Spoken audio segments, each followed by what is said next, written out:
Hello and welcome back to crack study. तो हम पढ़ रहे थे चैप्टर 4 है सारणिक और इसकी कर ली थी हमने एक्सरसाइज 4.1 कंप्लीट। तो आज हम करेंगे एक्सरसाइज 4.2 को। तो चलिए शुरू करते हैं धमाकेदार लेक्चर बिना किसी देरी के। देखिए 4.2 एक्सरसाइज में बच्चों हमें बेसिकली एक ही चीज पढ़ने को मिलेगी और वो क्या है, त्रिभुज का क्षेत्रफल। आइए समझाता हूँ क्या होता है ये त्रिभुज का क्षेत्रफल। अब आपने त्रिभुज का क्षेत्रफल ना 9th से 8th से कई बार निकाला होगा। त्रिभुज का क्षेत्रफल 1/2 आधार गुणा ऊंचाई, समकोण त्रिभुज का क्षेत्रफल, समद्विबाहु त्रिभुज का क्षेत्रफल, समबाहु त्रिभुज का क्षेत्रफल, कई प्रकार से आप त्रिभुजों के बहुत सारे सूत्र पढ़ के आए हैं त्रिभुज के क्षेत्रफल के। कक्षा 12 में आए हो, कुछ नया सीखने को मिलेगा तो एक नया सूत्र और सीख लीजिए। त्रिभुज के क्षेत्रफल का एक नया सूत्र या कह लीजिए सारणिक आप पढ़ रहे हैं तो सारणिक के अंदर या सारणिक विधि से त्रिभुज का क्षेत्रफल निकालने का नया सूत्र इस एक्सरसाइज में आप समझने वाले हैं। तो वो सूत्र ये कहता है कि मान के चलिए आपके पास त्रिभुज के 3 बिंदु है। अब ऐसा बताओ, अगर त्रिभुज है तो त्रिभुज में 3 भुजाएं होंगी तो जहां पे तीनों भुजाएं मिल रही होंगी तो बेटा 3 बिंदु बन रहे होंगे। ध्यान से देखो इस आकृति को, ये 3 बिंदु दिखाई दे रहे हैं तो आप कहोगे हाँ। अब इन 3 बिंदुओं में अगर मैं आपसे कहूं कि बिंदु के निर्देशांक क्या होते हैं, भाई मैं कह रहा हूं ये त्रिभुज एक्स और वाई एक्सिस पे बन रहा है, ठीक है, 2 अक्ष पर त्रिभुज बन रहा है, ठीक है, एक्स वाई अक्ष पर यह त्रिभुज बन रहा है। तो इस त्रिभुजों के निर्देशांक जो भी होंगे वो बेटा कुछ इस प्रकार से तो होंगे, x1 y1, ये होगा x2 y2, ये होगा x3 y3। यानी कि अगर आपसे कहा जाए कि त्रिभुज की भुजाएं ना दे रखी हो, जैसे अगर मैं आपसे कहूं कि देखो एक समकोण त्रिभुज है जिसकी भुजा ये 5 है, ये 4 है, ये 3 है, इसका क्षेत्रफल निकालो, आप खटाक से निकाल के दिखा दोगे क्योंकि आप पढ़ते हुए आ रहे हो। लेकिन अगर मैं आपसे कहूं कि ये बिंदु, ये बिंदु, ये बिंदु, इन 3 बिंदुओं के निर्देशांक दे रखे हैं, आप करके दिखाओ। तो अगर आप ये जानते हैं कि यह सारणिक विधि लगानी आती है तो अब आप कर पाओगे, अदरवाइज आप नहीं कर पाओगे। तो यहाँ पे हम आज यही सीखने वाले हैं कि अगर हमें त्रिभुज के बिंदुओं के निर्देशांक दे तो हम उसका क्षेत्रफल कैसे ज्ञात करेंगे। तो इसके लिए एक बहुत सिंपल सा सूत्र हमारे सिलेबस में दिया हुआ है, वो क्या है, मान के चलते हैं कि त्रिभुज के 3 बिंदुओं के निर्देशांक x1 y1, x2 y2 और x3 y3 है। एज जैसे मैंने आपको आकृति बना के दिखाई थी, हम भी बुड़बक हैं इसलिए मिटा दिया, चलिए कोई बात नहीं, ध्यान देते हैं। तो ये हो गया भैया x1 y1, ये हो गया हमारा x2 y2 और ये हो गया हमारा x3 y3। मान के चलते हैं भैया ये आ गए आपके 3 निर्देशांक त्रिभुज के 3 बिंदुओं के ABC मान लो, ठीक है। तब कहता है कि त्रिभुज का क्षेत्रफल होगा 1/2। इस सूत्र को आप अपने मन में या कह लीजिए अपनी आत्मा में कहीं पे भी कर लो यार, याद कर लो बस। ट्रायंगल मतलब एरिया या कह लो डिटरमिनेंट की फॉर्म, यानी कि delta is equal to 1/2। As usual आता है तो त्रिभुज के क्षेत्रफल में 1/2 आधार गुणा ऊंचाई, तो वो वाला 1/2 और आधार गुणा ऊंचाई की जगह पर क्या रखना है, x1 x2 x3 y1 y2 y3 1 1 1। खत्म हो गया काम। क्या करना है, x1 x2 x3 y1 y2 y3 1 1 1 हो गया जी समाप्त। इस तरीके से याद कर लेंगे, बहुत आसानी से कर भी लेंगे भाई।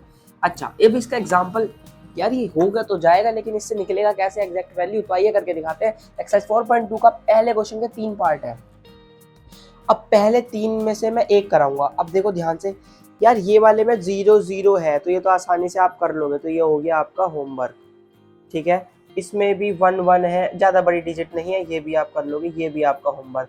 इसमें थोड़ी सी दिक्कत हो सकती है आपको प्लस माइनस में, ये हम करके दिखा लेते हैं। तो देखो सबसे पहला करना क्या करना है, ये जो बिंदु दे रखे हैं इसके अकॉर्डिंग अगर मैं आपसे कहूँ पहला बिंदु क्या होता है, x1 y1, ठीक है। तो x1 का मान -2 है, y1 का मान -3 है, यहाँ दूसरा x2 कितना है 3 और y2 कितना है 2, तीसरा x3 कितना है -1, y3 कितना है -8। That is it. 3 बिंदु दे रखे थे, क्या है 3 बिंदु क्या क्या होते हैं, x1 y1 x2 y2 x3 y3। पहले बिंदु के लिए x1 y1, दूसरे के लिए x2 y2, तीसरे के लिए x3 y3 लिख लिए, पहला स्टेप। दूसरा स्टेप, त्रिभुज का क्षेत्रफल। त्रिभुज का क्षेत्रफल क्या होता है, त्रिभुज का क्षेत्रफल 1/2 डंडा खींचेंगे, x1 x2 x3 y1 y2 y3 1 1 1 और लगा दिया मोड सारणी के अंदर। ये होता है भैया त्रिभुज का क्षेत्रफल, ठीक है। लेकिन अब ये तो ऑलरेडी ऊपर लिखा हुआ है, आप जब करेंगे तो आप सबसे पहले लिखेंगे चूंकि त्रिभुज का क्षेत्रफल इतना होता है, then next x1 x2 y1 y2 इनके मान रखेंगे। मैं आपको डायरेक्ट मान रख के दिखा रहा हूँ, एज यूजुअल आपको पता ही है मेरे पास जगह की शॉर्टेज है। चलिए तो लिखते हैं भाई -2 माइनस, अच्छा x1 -2, x2 कितना है 3, x3 कितना है -1। नेक्स्ट अगेन y1 -3, y2 2 है और y3 -8 है। तो भैया आ गया मान, बन गया सारणिक। अब जब हमने लास्ट एक्सरसाइज पढ़ाई थी 4.1 सारणिक का इंट्रोडक्शन लेक्चर, उसमें मैंने आपको एक चीज बताई थी कि बेटा सारणिक अगर 3x3 का है, यानी आव्यूह के जैसा 3x3 3 पंक्ति 3 कॉलम ले फिर रहा है, तो आप इसका प्रसार करके इसका मान ज्ञात करेंगे। अब प्रसार करने के लिए आप ध्यान देंगे कौन सी पंक्ति में जीरो ज़्यादा पड़ रहे हैं या कौन से कॉलम में। यहाँ तो भाई कहीं भी जीरो नहीं पड़ रहे। चलिए कोई बात नहीं, तो हम क्या करते हैं, इसकी पहली पंक्ति उठाते हैं और इसके सापेक्ष प्रसार करना शुरू करते हैं। तो कहाँ जा रहे हो सर? पहली पंक्ति उठाते हैं, यानी कि हम कर रहे हैं इसका जी पहली पंक्ति, यानी कि बोले तो रो 1 के सापेक्ष प्रसार करने पर, तो R1 के सापेक्ष प्रसार करने पर, ठीक है। 1/2 मैं यहाँ लिख रहा हूँ, बड़ा वाला ब्रैकेट में लगा रहा हूँ। अच्छा, मैंने आपको सारणी का प्रसार करते हुए समझाया था कि ये जो पहला वाला होता है ना वो प्लस होता है, दूसरे वाले का चिन्ह फिर माइनस, फिर तीसरे का plus, then again minus plus, इस तरीके से चलता जाता है। आई होप आपको ये चीज़ें पता है, क्लियर है, आपने सारणी के बेसिक लेक्चर, सारणी का गुणधर्म सीख लिया है मेरे साथ या जहाँ भी आपने सीखा है, तभी आप ये लेक्चर देख रहे हैं। चलिए, तो पहला अवयव क्या है, आप कहोगे माइनस का 2, ब्रैकेट खींचेंगे, इसकी पंक्ति इसका कॉलम छुपा लेंगे, छुपा लिया जी हमने इस तरीके से। अब बचेंगे आपके पास 4 अवयव, इन चारों अवयव की करेंगे कैची गुणा, यानी कि 2 की इस एक में तो 2 ही करना 2, फिर आपका आएगा माइनस 8, माइनस 8 की इसमें तो हो चुका होगा माइनस 8। चलो पहला वाला ब्रैकेट बंद। अच्छा, थोड़े से आपकी सहूलियत के लिए मैं से प्लस 8 कर दूं क्या? प्लस 8 कर दूं, इतने तो आप 12th के बच्चे हो, इतना तो आप समझदार हो ही, ठीक है। तो ये आ गया भैया 2 + 8। अच्छा जी, उसके बाद पहला माइनस, दूसरा माइनस, पहला प्लस दूसरा माइनस, तो माइनस लगा दिया, और वैल्यू क्या थी दूसरे वाले अवयव की, तो आप कहोगे -3, तो -3 ब्रैकेट, दूसरे की पंक्ति दूसरे का कॉलम छुपा लो, क्या बच गया, 3 की मल्टीप्लाई 1 में, 3 × 3 माइनस लगा दो, 1 की -1 में तो प्लस हो चुका होगा +1। उसके बाद तीसरा अवयव क्या है, तो आप कहोगे 1, उसके आगे लगेगा प्लस, तो +1, पंक्ति कॉलम छुपाओ, क्या बचा, 3 की 8 में 8 दूनी 16, 8 से 24, माइनस है तो माइनस के 24, फिर अपनी तरफ से एक माइनस लगाओ, छुपाओ, 2 ही करना 2, -2, इस माइनस से वो हो चुका होगा +2। आगे बात करें 1/2 ब्रैकेट, 8 और 2 10, और 10 की जब 2 में गुणा करोगे तो माइनस का 20, माइनस माइनस प्लस के 3, और जब गुणा करेंगे 4, 3 और 1 4 हो गया होगा, और 4 की जब 3 में गुणा करेंगे 4 × 12। आगे बात करें, ये हो चुका होगा जी माइनस क्या 22, और 1 गुणा करेंगे तो हो चुका होगा -22। चलो जी कर ले बात, आगे बात कर ले, यहीं पे कर लेते हैं ताकि नीचे आपको दिखाई देने में कोई दिक्कत ना हो। तो देखो मुझे एक बात बताओ, ये माइनस का 20 है और ये प्लस के 12, एक काम ना कर लें, ये देखो -22 है और ये है प्लस के 12, खत्म कर लेते हैं, 2 में से 10 बचेगा माइनस के, वो इसमें जुड़ जाएगा, यानी आ गया आंसर 1/2 गुणा -30, और इसको और अच्छे सॉल्व करेंगे, आ गया आंसर 15। और अब देखो चूंकि हमें नहीं पता कि वो किस प्रकार का होगा, किस प्रकार का मतलब जो ये त्रिभुज है सेंटीमीटर में होगा, मीटर में होगा, किलोमीटर में होगा, इसकी लंबाई हमें नहीं पता, इसलिए हम यहाँ पे एक मात्रक लिखेंगे अपनी तरफ से इकाई। तो इसका क्षेत्रफल कितना आ गया भाई, -15 इकाई। चलिए अब बात करते हैं क्वेश्चन नंबर 2 की, जो कि बहुत बार पेपर में आपके पूछा जाता है, पूछे जाने की संभावनाएं बनी रहती हैं, बहुत ज्यादा इंपॉर्टेंट क्वेश्चन है, कॉन्सेप्ट सेम है। 3 बिंदु दे रखे हैं, बिंदु ए, बिंदु बी, बिंदु सी। अब ध्यान से देखना, घुमाने के लिए क्या कर रहा है, बिंदु के लिए लिख दिया कैपिटल ए और बिंदु का मान लिख दिया स्मॉल ए में, बिंदु कैपिटल बी में और बिंदु का मान स्मॉल बी में, यहाँ बिंदु कैपिटल सी में और बिंदु का मान स्मॉल सी में, इसलिए बच्चा घूम जाता है। बट आप डरेंगे नहीं क्योंकि आप क्रैक स्टडी पे पढ़ रहे हैं। चलिए, तो ए बी सी 3 बिंदु दे रखे हैं, 3 बिंदु अगर हमें दे रखे हैं, हमें निकालना है बिंदु संरेखी। हम बचपन से पढ़ते आ रहे हैं, बचपन से तो नहीं कह रहे, 10th से 11th हमने यही पढ़ा है कि अगर बिंदु संरेखी होते तो त्रिभुज का क्षेत्रफल 0। बस एक बात हमें याद है, चूंकि बिंदु संरेखी है, यहाँ पे एक बार लिखेंगे, चूंकि बिंदु संरेखी है, दर्शाइए कि बिंदु संरेखी है, तो क्या आप यहाँ लिख लेते हैं, बाद की लाइन है, चलो छोड़ो, पहले त्रिभुज का क्षेत्रफल निकाल लेते हैं। त्रिभुज का क्षेत्रफल, या और अच्छे से लिख दूं तो मैं लिख दूं त्रिभुज ए बी सी का क्षेत्रफल, तो ये आ जाएगा 1/2 ब्रैकेट, मैंने मोड लगाए x1 x2 x3, x1 1, x2 यहाँ पे v, x3 बोले तो c, by 1 b + c, by 2 c + a, and by 3 and 1 1 1, लग गया मोड। चलिए जी, इसका भी कर लेते हैं, यहाँ R1 के सापेक्ष प्रसार करने पर, करो इसका भी प्रसार और करो इसकी भी छुट्टी, R1 के सापेक्ष प्रसार, आगे को आप लिख लेना करने पर, इज इक्वल टू 1/2, डंडा खींचो, पहला प्लस होगा, दूसरा माइनस होगा, तीसरा फिर प्लस होगा।